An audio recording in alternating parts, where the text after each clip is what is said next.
live show. Woo! We're No talking net. right now, not in the No future. net. No underwear. No nothing. So now you know that every time Soto's cat jumps on there and pisses on his face, it wasn't staged, it wasn't edited in. It's just live, and we had to with the 53-man roster becoming official, and immediately once it was official, there was like 5 changes made, but official. It's a working document. It's like the Constitution. It's like, oh, here's your 53, but that's just to like meet the deadline, and then anything can happen from there, and the dominoes fell. So it's a perfect time to do a live show. Practicing doing live shows because we'll do a post show after every single game, like we did for the preseason. We've done hundreds of these live shows already. Done a lot of these. We've done a lot of like pre-game previews live, like on a Friday morning, Saturday morning, something like that. So we'll get back in the swing of the live action. The only downside, Soto, of doing a live show, because we're talking in the now. We're at now. What happened to then? We missed it. When? Just now. Where's that from? Because we're now. Otherwise, I'd be saying we're 10 days away from Raiders kickoff. But because it's now, we're 11 days away. So instead of pretending we're in the future, one day closer to Raiders Chargers, we do say 11. Although it's a beautiful, beautiful window of time away for real Raider football. Yeah, man. Well, it is, as we're recording live. It is a very special young lady's birthday in my life. Homegirl, this is her birthday. Happy birthday. Happy 24th birthday. Because I like my bitches young. She's not 24, but I was going to say. It is her birthday. Do you want me to jump in here and fact check this misinformation, or are we rolling with the lie? I'm not Trump, dude. I'm not a known liar. So welcome, everybody. People are filling in. So right to it, guys. Right on to it. 53-man roster was set with a couple addendums. We'll get to those as they come. We'll just go position by position. Some positions require more time than others.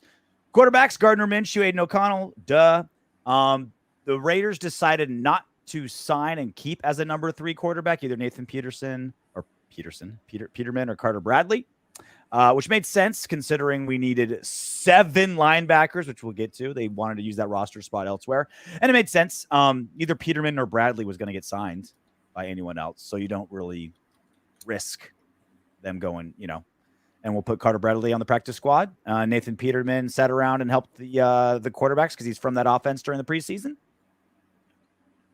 Makes sense here. Yeah, it all makes sense. Since the rule, I think it was in what was it, March or something, where the Players Association kind of voted down the third, basically like an extra spot for a third quarterback. The emergency quarterback. Quarterback. So ever since they voted that out, not many going into the season. Now there's like this whole week coming up where like until you put like the first week 1 install for like the Chargers, like these guys shouldn't feel safe. Okay. Yeah.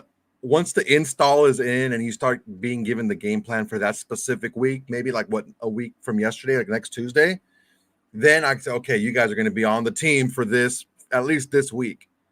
And then your contract's guaranteed for the season. But yeah, there's no reason to keep 3 quarterbacks right now, especially when, like he had been saying, Aiden O'Connell's already more kind of a developmental quarterback himself. Keeping a third quarterback on your active roster doesn't make a ton of sense.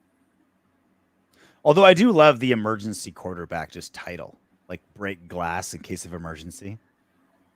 Like AP has to like go into the locker room and like shatter a piece of glass, and then all of a sudden like Nathan Peterman just like shoots down from like it's parachutes in.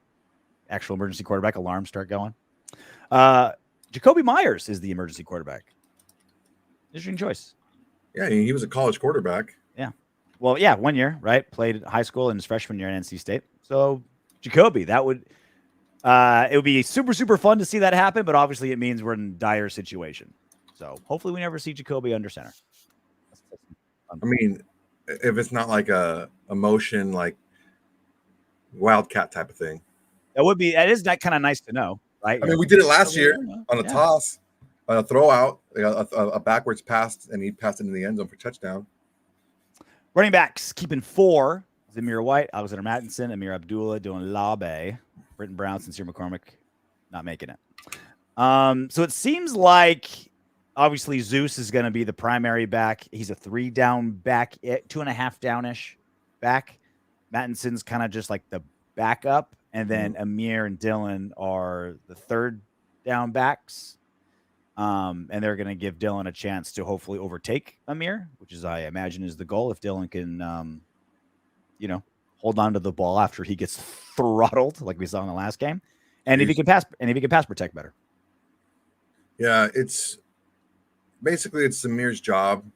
Madison's going to back up. If Zamir has some issues, Madison can go in there, and he's taken a big role in the past. Was it 2 years ago?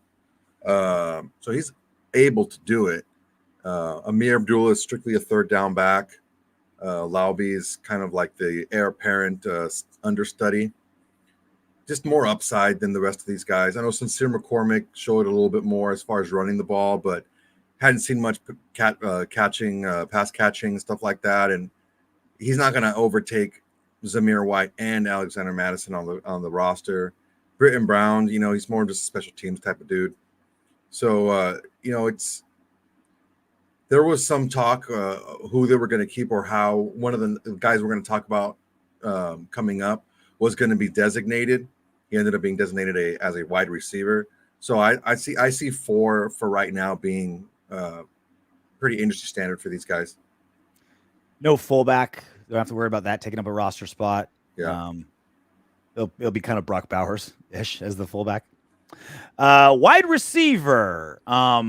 4 no-brainers, and then a couple kind of surprises, or at least happy surprises.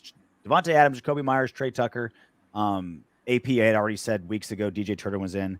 Tyreik McAllister and Ramel Keyton rounding out 6 wide receivers. Not making it, Jalen Guyton, Christian Wilkinson, Terrell Bynum, Tulu Griffin, Alex Bachman, Dax Milne. So the first 4 we all knew. We knew these already. These guys were going to make the team. The last 2, what intrigued the team was the pop, the upside, right? Because these guys aren't going to really play, honestly. They're not going to play offense, at least. If we see a bunch of McAllister or Keyton in the game, it's like, okay, well, someone got hurt or something tragic happened, right? Yeah. So these are just strictly special teams guys for right now that we're going to look and see who has the better upside. And Guyton kind of showed who he was. I know Telesco knows who he is. Wilkerson is just, he's who he is. With these other guys, they bring a lot in special teams. Keyton showed a lot with those tough catches, a lot of just the ability to fight, be tough, and get up on high point balls. McAllister, is just a lightning bolt, man. You need these types of guys on your team just in case you need them for different things. But primarily, they're good special teams players. And I don't know that – well, I do know that Telesco and Pearson, they didn't feel that they're losing anything special teams-wise having McAllister and Keyton on instead of Guyton and Wilkerson. Real quick. Thank you, A Spivvy. Appreciate it. Gifting 5. Spivey. Jesus. How do you know? How do you know? Have you talked to him? I freaking know. I know how to read. I know how the English language works. Spivvy? Is it Spivey? Just say yes if it's Spivey. If it's Spivvy, say no. Blink twice if it's Spivvy, and blink 3 times if it's Spivey. Thank you. Anyway, this did send me a This is the 6 I want, but it did remind me how there isn't really a good depth if someone goes down. Like Michael Gallup, he was he could play anyone's X or wherever. Okay. Right? He's experienced and he can have filled in spots. There's not really they're all kind of run different realms, right? Like you mentioned, Tyreik and Ramel, they're special teams guys, developmental. Trey's the speedster. DJ, a lot of special teams. If one of these guys go down, Adams, Myers, Tucker, there isn't a plug and play dude. You're going to have to completely change your formations because there isn't a a plug and play backup. I mean, that was with Gallup retiring. So other than that, I love the 6. Yeah, I think it's a good group. We're gonna get into tight ends in a second, but Bowers can actually fill in a slot role. Both Turner and Myers can. Let's say, for example, God forbid, freaking Adams goes down. You have 2 guys that can play on the outside in Myers and in Tucker to be more of like the speed guy. DJ Turner can also play on the outside, and you can have the slot role taken over by Bowers. It's going to be a little bit funky if that were to happen because of what we're going to talk about next. But you can't argue with the talent in the wide receiver core. I said it. I think you've said it multiple times. I think that our wide receivers are chronically undervalued because I don't know that I liked the Jacoby Myers signing, I think a little bit more than you and Rory did. Not much, but I think I was a little bit more on board with it. I was super unfair to him. I just hated we were signing a receiver when we had holes everywhere else. And me like put the negative on the receiver instead of the choice. He was a lot better than either one of us thought he was. He's a lot better than what we thought. Great. Yeah. And Tucker got his eyeballs lasered so he could see, which is great. Turner's rounding into form. He's, one of the big things with him is he was kind of sloppy at the top of his routes, and he's cleaned that up a little bit. And these other 2 guys are just freak athletes. And sometimes, you take a young kid that can, play special teams and is a freak athlete, and you kind of like what DJ Turner was the last few years. Super fast. I mean, DJ Turner is fast as hell, dude.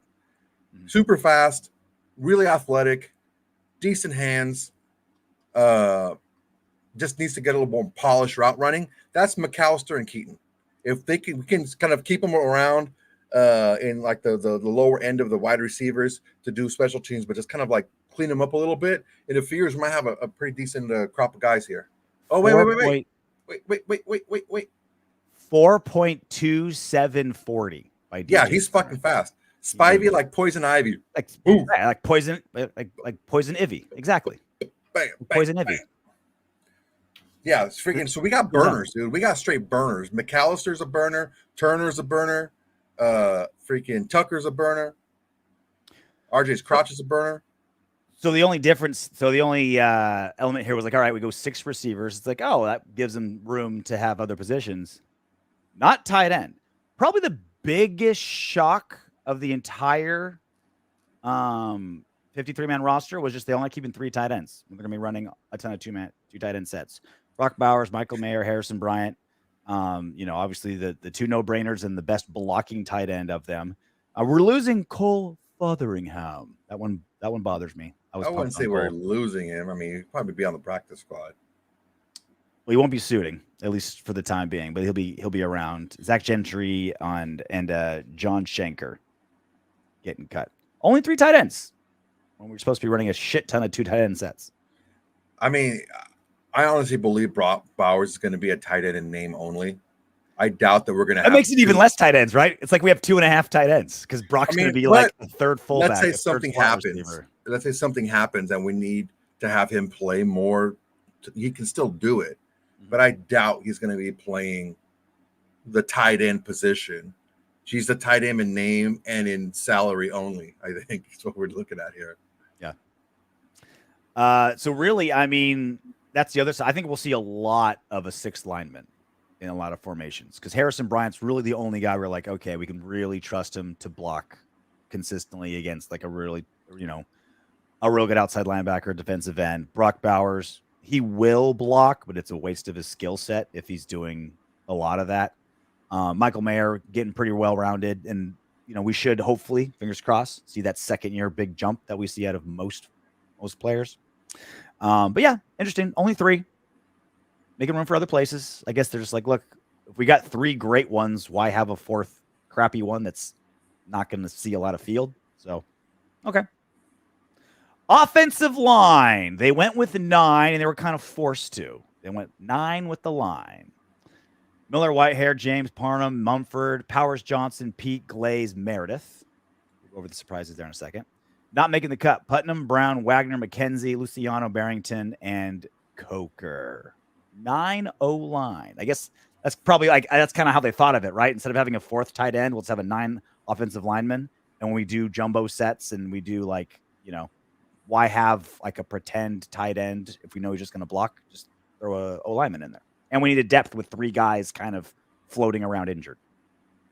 Yeah, there's 3 guys that are guard centers and a couple of guys, maybe another 2 or 3 that are tackle guard. So, I mean, it's a lot of flexibility. Ultimately, you're going to dress 8. You're not going to dress 9. Okay, so we talked about how good Meredith played. Excuse me, in the preseason, DJ Glaze turned a lot of eyes. We'll just have to see. Cody Whitehair is going to be a big. He's a big sign. It's a big addition. Some of these guys that you don't think like, oh, well, big deal. We signed Cody Whitehair. Who the hell is that? Well, you see him play in the preseason against other ones, and he played pretty well, right? Knows the system, and then you kind of see now where you are. Jackson Powers Johnson, just barely getting back into the swing of things, and some of his flexibility and stuff like that. I mean, a lot of these kind of under the radar signings can pay big dividends going forward, considering it's a long season. Putnam and Meredith, it seemed like it was between probably the biggest decision was which one goes where, right? That would be my guess. Likely you're starting 5 week 1 right here. Yeah. Obviously Glaze has made a case for himself. Starting a Glaze is going to play. Game. Glaze is going to play the Thayer role. Play. It's just a matter of are you gonna start a rookie at that position, and then we're just waiting for JPJ to get healthy. He'd be asserted right away once those brain cells of his stop jarring in his skull. Concussions, man, they're scary. Moving on to defensive ends. Maxx Crosby, Malcolm Coos, Terry Wilson, Janarius Robinson, Smith, Stone, Snowden, Franklin, Agoa. Not making it. The Snowden one, kind of bummed about, but they felt like they could only keep 4. And it seemed like Robinson got the nod over Snowden. If they went 5, I can't imagine they want to put Snowden back on there. Yeah, look, I wanted Snowden. I was saying to maybe even just keep Tyree Wilson, but play him more on the inside. So you can have a 5th defensive end, even though Tyree Wilson's going to be more of a defensive tackle. That's what I said to do. To kind of like, he's not showing any improvement. Tyree Wilson is not really showing any improvement with his skill wise. Yeah. Now, talent wise, he's got all the talent in the world as far as physical talent, but talent and production are 2 different things. And if he's not showing the ability to put those skills into play as an end, he's long and strong and big enough to play on the inside. We could have but the thing is, Snowden is like a pure freaking pass rusher. Yeah. And we have a guy like that in Coons who's a better pure pass rusher and better against the run as well. So we already kind of have that guy already. So I can see it. I can see why they didn't keep him around. But it's I think we signed him to the practice. Yeah, we did. We signed him to the practice squad. We were talking and we're like, look, Tyree, if we keep Snowden and Robinson, he's like the 5th of 5. Yeah, he's the 5th. It's like he's the 5th beetle. Like you are losing guys better based purely on your draft position. I'm not saying give up on completely give up on Tyree Wilson yet, but it shows you like every single draft spot matters. You're like, why wouldn't we just keep Carter Bradley? It's because every single roster spot matters. And that's why you're making hard decisions, right? Snowden, Robinson, only one of them's going to stay. Tyree's taking up spots, and we got two Pro Bowlers. A lot of these guys that aren't going to be contributing to the team right away. It's all well and good to say we should have kept him. We could have kept that guy when it's not your job on the line to win games now. It's like, yeah, let's get this guy better for the next head coach. Like, no. You still need to win games now. So just because you have a younger player on the team that maybe he's not going to get a lot of time in the field as far as offense or defense, he's still going to contribute on the other third of the game, which is special teams. So if a guy is not going to contribute on one or the other, it's going to be pretty tough to keep another one around. I forgot who it was who brought up potentially trading Tyree Wilson, because you got to imagine there's position coaches and defensive coordinators and defensive coaches out there that are looking at a specimen like him thinking like, I can make him something. Dude, just play him on the inside, bro. I keep saying it over and over again. He played so much better on the inside. Thank you for the $5. RJ, it's Spivvy, like Poison Ivy. Yeah, see, I was right. I always steer our fans your way because you two know your stuff, and I learn every post. Keep it up. Thank you, Spivey. Appreciate it. Thanks, $5. I hope that's your real picture, bro, because you look like a freaking stunner. Yeah, you stack bitches, bro. Moving on. Defensive tackles, we made it up in volume because we can't make it up in talent. Christian Wilkins, John Jenkins, Adam Butler, Byron Young, Nesta Jade Silvera, Cuts, Matthew Butler, Noah Shannon, Marklon McCall. They did make this was the initial 53. They did cut Byron Young this morning. So Young out. Yeah, that was kind of, I know that like these last few days, all the assistants in the front office, what they're doing is they're just working the phones, working the freaking wire, just talking to people because they want to work some trades. If you're like, let's say, for example, I mean, you're like the Raiders, you're like kind of in the middle, right? There's a chance that some of these players aren't going to get to you in the waiver order. Okay. Mm-hmm. So you just, I'll throw a seventh out there to get this guy to make sure I get a guy, right? But then, it's kind of playing the game, right? Is this guy really going to get cut or whatever? So a lot of the players that you see or some of the ones that you are kind of a head scratcher, like, look, Byron Young, he could be a really nice young man. Could be, walk old ladies across the street, you help get cats out of trees, do all kinds of crazy stuff, right?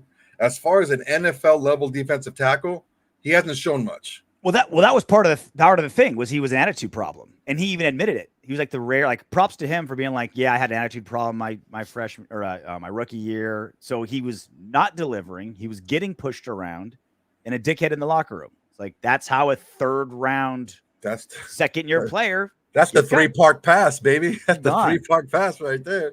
If you have a bad attitude, if you freaking teammates freaking think you're a dick, and you get your ass kicked on the field, that's 3 for 3 right there. And so he was the first one. He was the first one cut when we signed that dude from what was it from the Colts, I think. We picked up Thomas Harper, the safety, and the defensive from the Chargers. From the Chargers, and then Jonah Laula. Laula, yeah, from the Colts, right? From the Colts, yeah. Not an inspiring group. I would say this is probably outside of quarterback, probably the least inspiring unit. I would say. Yeah, I think it's the least inspiring just for the simple fact that Butler is very limited. Now, he's a good pass rusher. He's just not as stout against the run. He's more of just an interior pass rusher type of guy. So he's not very well-rounded. Jenkins is more of like the opposite, but he's also really old. For the NFL, he's like, 36 or something like that? Mm-hmm. That's pretty old for an interior defensive lineman. Christian Wilkins seems to be the total package. So you really have one guy that has some sort of flexibility as far as play goes, who can do both stop the run and pass rush. The other guys are just one or the other, and some of these guys are pretty iffy at that. Thank God for this signing, Christian Wilkins. I remember there are people and some writers that I really respect. They're like, "What's the point? You're not in win now. That's so much money. I think it's like I despise the like you're not one player away from winning a Super Bowl. It's like no shit. You don't sign 17 people. You build your team one by one. You address a weakness. He's your style of football. He's a piece type of guy, and he's in a desperate position of need. Like, thank God we got him. We got not much else. Linebackers, maybe the second most surprising thing of the whole lineup. 7 7 linebackers: Spillane, Diablo, Masterson, Eichenberg, Gaynor, Burney, Mauga. Cuts: Jackson Mitchell, Deshaun White. I think it's partly the new kickoff rule, where you basically totally the whole kickoff rule. Yeah, I think it's a new kickoff rule, and also like the Amaris both played really well. It's like I think that that's been Telesco's MO a little bit. Well, he'll keep a crap ton of dudes on one room just because they're all good. Like he's not like, all right, I'm only going to have 5 linebackers and not one more. It's like if I have 7 good linebackers, I will keep 7 good linebackers. And then you have the new kickoff rule where it's basically you need 10. It's kind of like you need 10 linebackers. You need a bunch of linebackers to do that. You have a kicker and 10 linebackers, essentially. You got to move, you got to tackle. You don't need to be a speedster on the outside. You don't need a wedge buster. You just basically need 230-pound tackling machines. So as far as the Amaris go, Amari Gaynor, he was kind of floating back and forth between like an outside and inside linebacker. Sometimes, hands out of the dirt, sometimes a hand in the dirt. So he was kind of flipping back and forth as far as that goes. That really stunted his growth in coverage for where he's at now.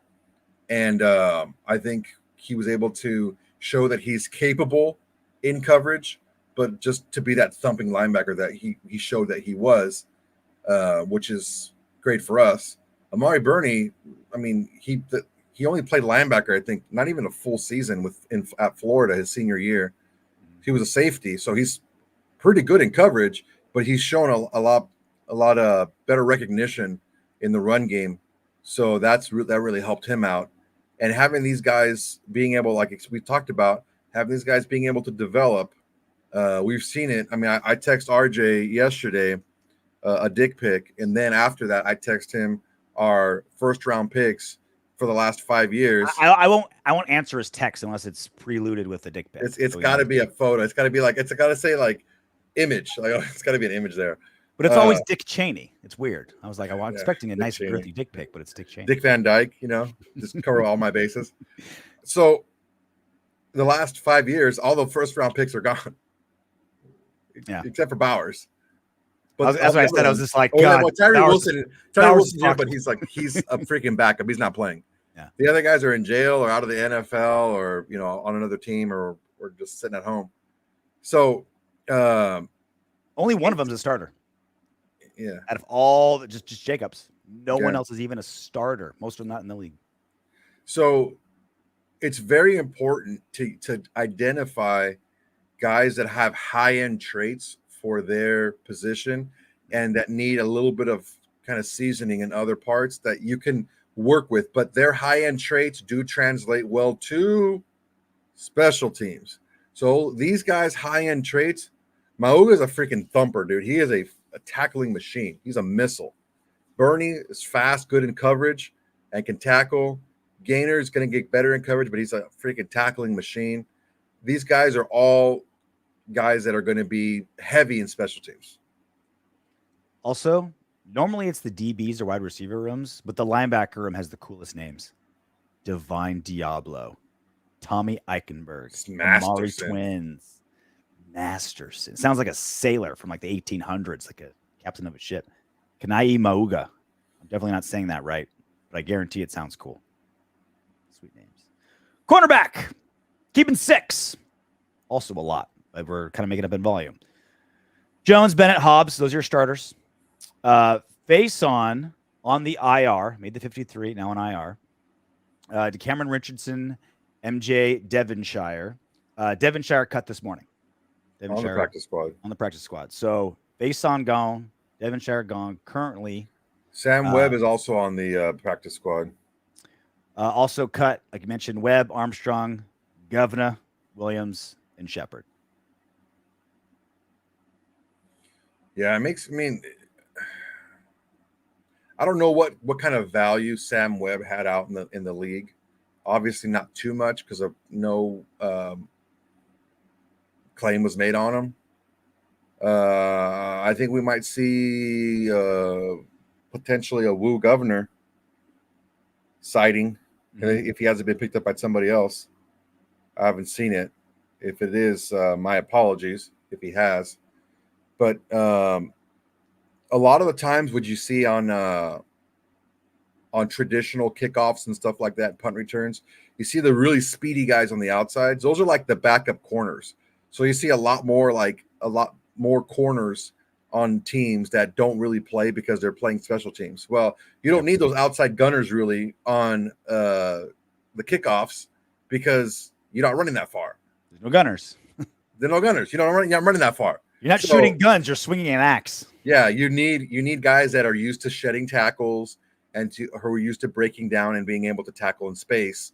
And those are linebackers. So I know that we made a couple of moves. We'll talk about that in a second. We talked about Faison going on IR, Devonshire being waived, and I think potentially brought back to the practice squad. We actually added another guy, and there's a little bit of a scuttlebutt out there that we're going to sign a veteran cornerback. I don't know who it is. There's a few names floated out there, but I mean, I have no clue who it's going to be. We have to, man. Like I know you're less concerned with depth than I am, but I think there's a lot of these 53 rooms. I'm like, oh, I like our starters, and then there's like a pretty deep drop off. Freaking Faison, man. Like he was Telesco was asked. I don't know if you saw Telesco's. I did see that. And that was freaking bullshit. So they asked him about number one bullshit. He's like, Faison's like, oh yeah, I think he's really good. He just keeps getting hurt. 13 hours later, they put him on IR. It was like Telesco knew. Like, look, they cut him. Someone's going to pick him up. So we have to sign him and then injury reserve him. So what he said was he's had a rough couple of weeks when he hasn't really played in 2 years. Yeah. He's missed like the bulk of the last 2 seasons. He's played a little bit, but he's missed the bulk of the last 2 seasons because of injury.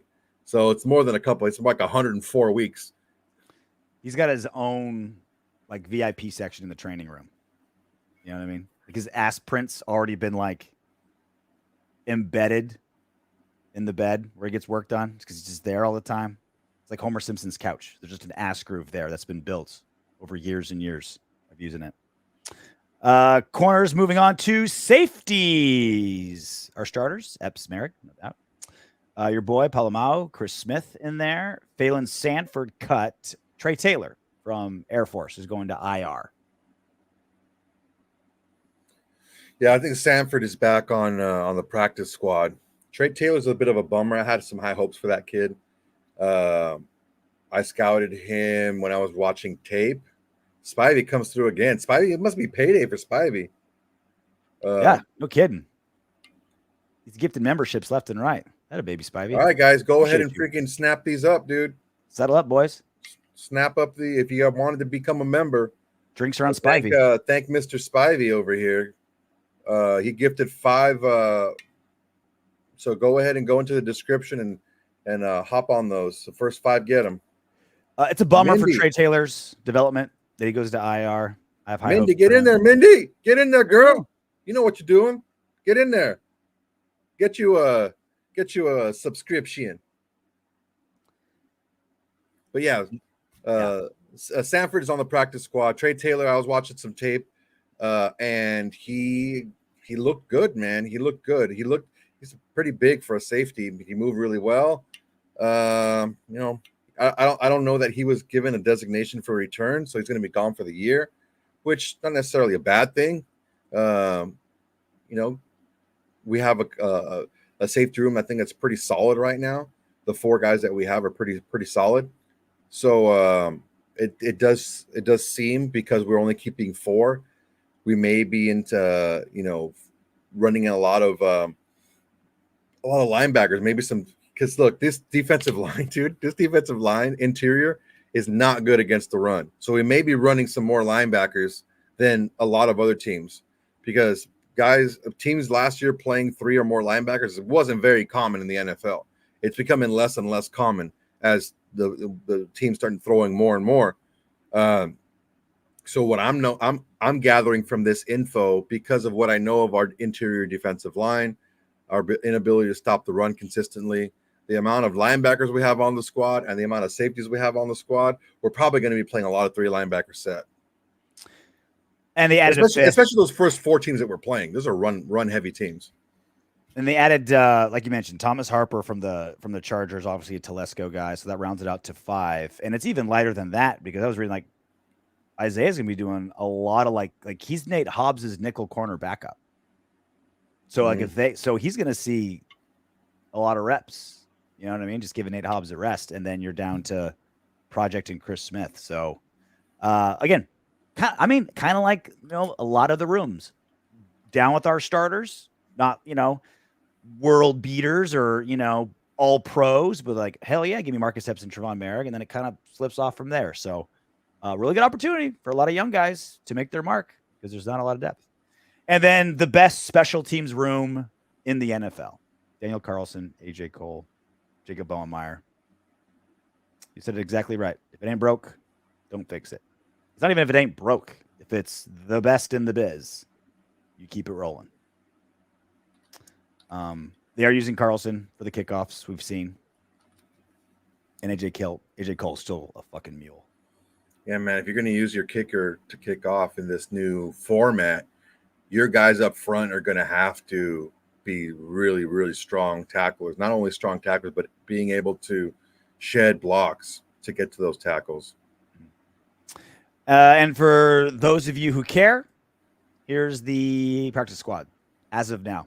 I think they can add 3 more. But here's who they are now: Ogoa, Bachman, Bradley, Brown, Butler, Guyton, McCormick, Putnam, Sanford, Schenker, Snowden, Wagner, Webb, Wilkerson.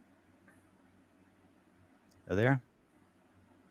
How many is You're that? diehard if you care about the practice squad. Props to anybody. Well, the practice squad is important. It's important because you're able to use it a lot more and a lot freer than in the past. So it's very important who you have on there.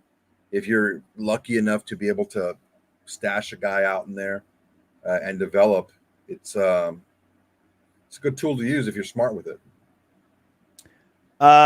So first story of the day, the Athletics quarterback tiers came out. Have you had a chance to look at it? I did. You did. Okay. Number 25 is our boy, Gardner Minshew. Not the very bottom, which is nice. Not very high, which I don't think anyone was overly expecting. 25th? Is that fair ranking?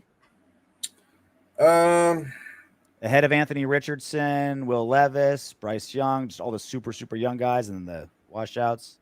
Just below Justin Fields, Daniel Jones. Yeah, he's better than Justin Fields. He's better than Daniel Jones. He's better than Russell Wilson.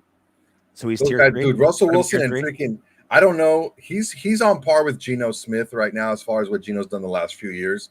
I don't know if you've seen any of the freaking Steelers games.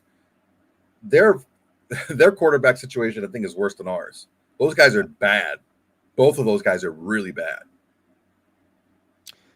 Well, Russell Wilson, he was top 10 in a lot of categories last season. He's extremely limited. It's literally like first read, and if it's not there, run or dump. So you really got to like explicitly game plan to make him adequate. But at least he's like pennies. He's getting like 1.2 mil or something. Couple notes from the Athletic. The massive gap between the 19th ranked quarterback salary, $25 million for Smith, number 20, 12.5 for Minshew, conveys how the league sees Minshew as a veteran who's ideally might not start all 17 games. And that's the big thing we've been talking about. I don't think anyone in the league really views Minshew. And he's also a weird spot because like he's so expensive for a backup, but you're not going like all in on Minshew, right? Like not a lot of teams are going to be like, oh, let's go all in on this guy. Like it's literally only the Raiders where it's okay. We've got this 2nd-year player that, considering the circumstances played well. We don't think the ceiling's that high. Let's throw another veteran into the mix to see where it goes. I think that more than anything drove his price down was that he didn't fit anywhere in what he can bring except the Raiders. When you've been in the league for a few years, people don't like projecting players that are already in the league. Mm-hmm. And there's late bloomers. There's guys who kind of figure it out later after a few years. They love projecting young guys, right? They love projecting the guys coming out of college, guys who didn't do what they want them to do in the pros. They haven't done it in college, but I can get them to do it. Mm-hmm. But when a guy's been a pro and not had the opportunity, and when he had the opportunity, played pretty well, but he's not looked at because he wasn't that type of guy. Yeah, you see guys that are a lot worse than how. I mean, look at Sam Darnold, dude. He's got a starting job. He's played like dog shit compared to Gardner Minshew, but he's still getting signed to be the starter. Now, of course, he's signed to be a starter, until the backup, and then we didn't know J.J. McCarthy was going to get hurt, but he's still getting opportunities to start because he was a high draft pick. That's how he's seen. At this stage in their career, it's show me you can do it, and then we'll believe it. So I can see that maybe last season was like a half a show. Like, okay, you showed me a little bit that you can start in this league. Now that you have the opportunity to start, show me that you do the Rich Gannon. He was like a spot starter, had 4 starts or whatever his last couple years with the Chiefs. And then he came over with us and was our starter from day one and didn't lose it until freaking broke his neck. So it wasn't even like he was just a starter. He was NFL MVP. You know what I mean? Like all it took was it was obviously a lot of things. He got the opportunity, the right situation. Fit, Gruden was there. We had weapons for fucking days. Like we had just like everything going for him. But I think the biggest thing, I think you just you're reading my mind here, Soto. A lot of these GMs, like so it was an assortment of like 40 like GMs, coaches, coordinators, etc. That like, and they said a lot of good things. He's a real gutsy player. The team's gonna love him. It's competitive, blah, blah, blah. The biggest thing, though, was the last thing that was said by a head coach. I want to see what it looks like when he plays all 17 games. This is the very first time that the offense will be built around him. This is the very first time he's the week 1 starter. This is the very first time he's the guy with all the QB1 reps, all the attention, offense built around him. I mean, you could pick literally any quarterback ever. Pick the top 50 greatest quarterbacks you've ever, you can list. You put them in a system that doesn't work, they're going to fall apart. You can put Tom Brady in Justin Fields' system. He's going to be shit. You can put Aaron Rodgers in Favre's system. He's going to be shit. It has to be. It has to be. It has to be part of your system. Minshew's literally never had that until now. So, again, I kind of get the ranking. And for all of Raider Nations that's just like not excited about Minshew, I get it. It's not sexy. But he's literally never had this before. So this is different. This is a different set of circumstances that Minshew's never had. And it took him eighth year, right? 8 years in the league for him to get. This is his 6th year. 6th year. 6 years in the league for him to finally get. 2 in Jacksonville, 2 in Philly, 1 in with the Colts. And now he's finally got a chance to have a system built for him, which every single successful quarterback ever has had to have. Think about it this way. He has never had, like you said, never had an offense built for him and his skill set ever in his career. Trevor Lawrence has had nothing but the entire offense built specifically for him. 1 less game total, 12 less starts. Minshew has more touchdowns and less interceptions than Trevor Lawrence in their career. And Minshew's got a pass blocking unit that's playing a lot better than the sum of their parts. You see our pass blocking all preseason? It's phenomenal. Dude, it's freaking great. Couldn't believe it. It was great. Run blocking we'll get to. Pass blocking's been phenomenal. Pete at the line, Pete at the goal line, not all that great, but you got Davante, you got Jacoby, you got Brock. We're supposed to be a run first team.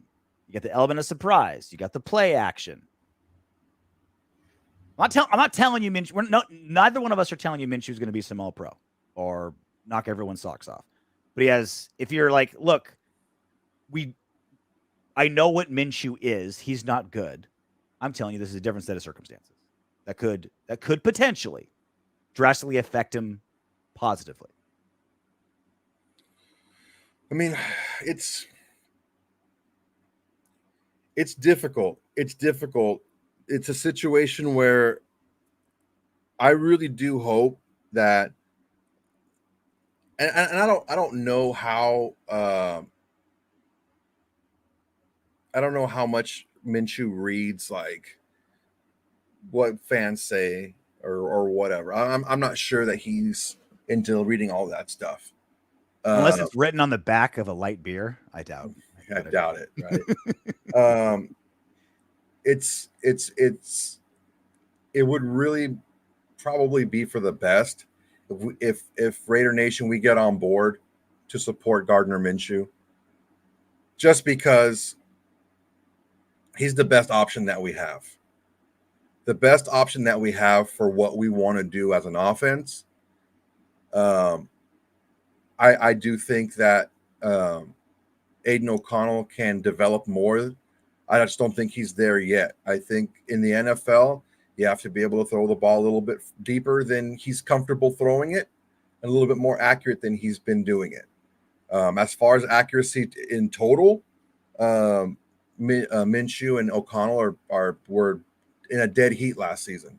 They were, 1.1 percentage points off from each other. So he's not an inaccurate passer by any means. He just pushes the ball down the field a little bit more and extends plays a little bit more.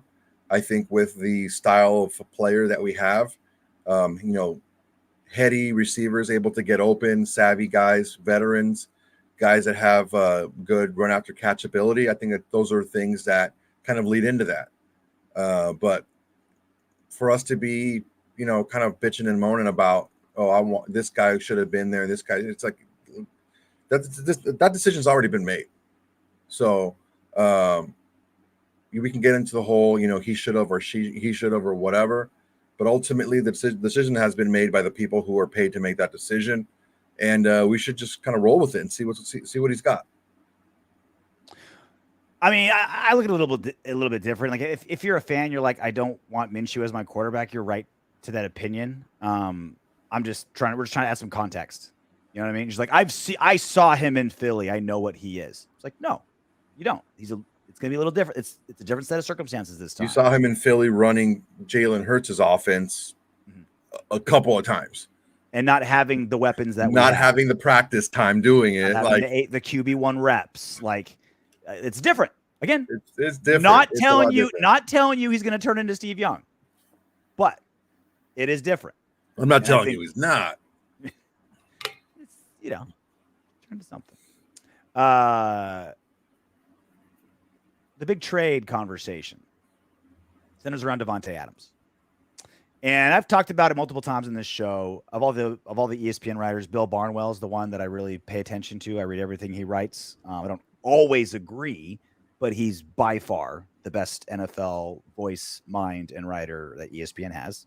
And he didn't say anything too crazy here. The potential of Davante Adams to go to the Jets, right? You've got a win now team, win right this second team in the Jets. They're pushing all their chips in the middle. They're leveraging the future for the now, which is what they should be doing when you have Aaron Rodgers and, this old, this close to his contract, a defense this good that's going to age out and get expensive soon. They're doing the right moves. And if it comes down to it, would we trade Davante Adams to the Jets? It's obviously not happening right now, but God forbid, right? We start out 2-6. Things aren't going that way. Minshew gets pulled. Favre plays. Favre gets pulled. Minshew, but whatever reason. Do we trade Davante Adams, and if so, for what? Yeah, if it's a tough start to the season, I think that we go ahead and do it, because it's ultimately, why are you keeping him here? Mm-hmm. If you're out of contention already.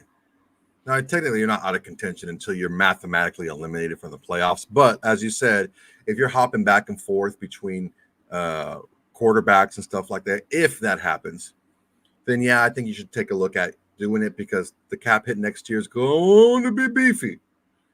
Well, it'll be. We're not doing the funny. It's not guaranteed money. There's for sure that contract, $45 million or something like that. Some weird shit. That contract. Yeah, that contract next. That's like after this season or before that contract, they're gonna throw that thing in the fireplace and try something else. Yeah, so I think we flip them. Probably get at this point, maybe a 2 and a 3, Mm-hmm. a couple of 2s, maybe 2 and a 3. I think probably be pretty feasible. Now, here's the other part of this equation. You run into a give and take here. Let's say we're 2-6, but Davante's playing great. Last year was an aberration. It was just Josh McDaniels and Jimmy Garoppolo. He's still just at 31. He's just as good as he's always been. He's still A+. I think he is. If he is, do you want to trade him when we're obviously going to go all for a quarterback next season? And if we're doing terrible, we're probably going to have a very high draft pick and a real good shot of getting, a top quarterback. Do you want Davante Adams on the team next season to help your rookie quarterback that could use a super experienced, super talented, super diverse Davante Adams that always gets open? That's the balance you got to play. It is balance. I just I think that you get to a point when it happens. Sometimes it happens sooner. Sometimes it happens later with specific players, but their salary is going to outweigh their contributions to the team at that point. If you have a rookie quarterback who's just learning the game, and maybe you use that money elsewhere, it's great to have, but typically you'd want to pair a young quarterback with a young receiver, and they'll grow together. But I think he's kind of towards the Davante is towards the part of his career where he's going to either plateau or start to do a slight decline, but that paycheck is not going to decline. That paycheck's only going to go up. Well, this is a prove it year for him because it's, not technically, but it is essentially the last year of his contract, right? Like this, he's not getting that funny money after this year, right? And last year was his worst year since he became Davante Adams, since year 4 or whatever, when he was still kind of learning his way. So he needs to deliver too, to prove to either the Raiders or one of the other 31 teams that may potentially trade for him. Like Davante needs to deliver and prove that last season wasn't a fluke. So it's not as easy as Davante is Davante. If the Raiders are good, they keep him and try to win. If they're bad, they trade him and move on, because Davante has to prove he's Davante. It's a contract year. So what are you going to pay for it? I think if the Jets are crushing it and they maybe a receiver goes down, we can get them to overpay. Maybe a different conversation. They're just like, look, we're a Super Bowl team, but we just lost our one. Here's a first, right? Or something crazy because they're in desperation. The conversation moves around, but it's nowhere near as easy to me as it's not cut and dry, as simple as all right, if we're losing, we'll trade him. If we're winning, we keep him. Yeah, it's going to take it's nuanced, man. It's a lot of stuff have to fall into place, but the main thing is if Aaron Rodgers is healthy and the Raiders look like they're not going to do what we might think they're going to do. Ring, ring, ring, ring, ring. Yeah, it's just time to make the call. Talk to Davante first, of course. Hey, what do you think? This is where we're looking at right now. We're going to look at maybe getting some more, so freeing up some money on the books going forward. We want to treat you as well as possible. We want to treat you with respect. Mm-hmm. What do you think? Make the call. Let's go from there. So we get to do a live What Up Windbags. Rarely get to do that. Live What Up Windbags. How about that? There we go. Spivey, thank you for the super chat. Appreciate it. Give Minshew a chance. I said, what the fuck, when we hired Plunkett, really fucking old, saw all 3 Super Bowl championships and saw Plunkett win 2 Super Bowls. I mean, he's getting his chance. Make no mistake about it. He's a starting NFL quarterback, with incredible weapons, with an offense built to him. Now it's make or break. Because for the longest time, it's been Minshew mania, right? This 6-rounder no one believes in, got the hair, got the stash, lives in the van, runs around, played hero ball just enough to make you excited. That's been Minshew mania, is you've had everything going against you and you found some success. Now Minshew mania needs to be your QB1, You're getting QB1 reps. You're an offense. If our coaching staff isn't a bunch of numbskulls, they're going to build to Minshew's strengths as they should. You've got Davante, you've got Jacoby, you've got Brock, you've got Mayer, you've got a run game.